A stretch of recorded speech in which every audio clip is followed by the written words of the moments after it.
un grand signe apparut dans le ciel. Une femme enveloppée du soleil, la lune sous ses pieds et une couronne de 12 étoiles sur sa tête. Elle était enceinte et elle criait, dans les douleurs et les tourments de l'enfantement. Un autre signe apparut dans le ciel. Et voici, c'était un grand dragon rouge-feu, ayant 7 têtes et 10 cornes, et sur ses têtes 7 diadèmes. Sa queue entraînait le tiers des étoiles du ciel et les jetait sur la terre. Le dragon se tint devant la femme qui allait enfanter, afin de dévorer son enfant, lorsqu'elle aurait enfanté. Elle enfanta un fils, un mâle, qui doit paître toutes les nations avec une verge de fer. Et son enfant fut enlevé vers Dieu et vers son trône. Et la femme s'enfuit dans le désert, où elle avait un lieu préparé par Dieu, afin qu'elle y fût nourrie pendant 1260 jours. Et il y eut guerre dans le ciel. Michel et ses anges combattirent contre le dragon.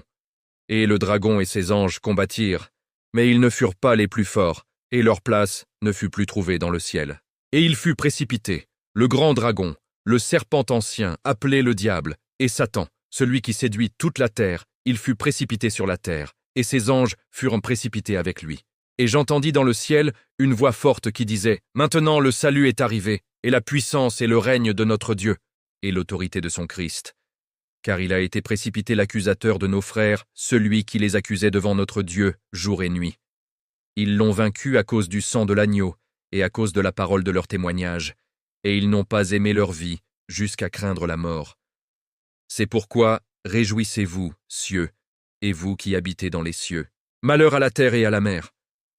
Car le diable est descendu vers vous, animé d'une grande colère, sachant qu'il a peu de temps.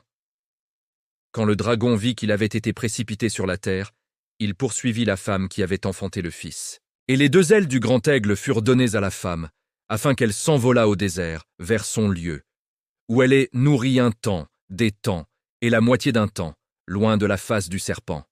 Et, de sa bouche, le serpent lança de l'eau comme un fleuve derrière la femme, afin de l'entraîner par le fleuve. Et la terre secourut la femme, et la terre ouvrit sa bouche et engloutit le fleuve que le dragon avait lancé de sa bouche. Et le dragon fut irrité contre la femme, et il s'en alla faire la guerre au reste de sa postérité, à ceux qui gardent les commandements de Dieu et qui ont le témoignage de Jésus.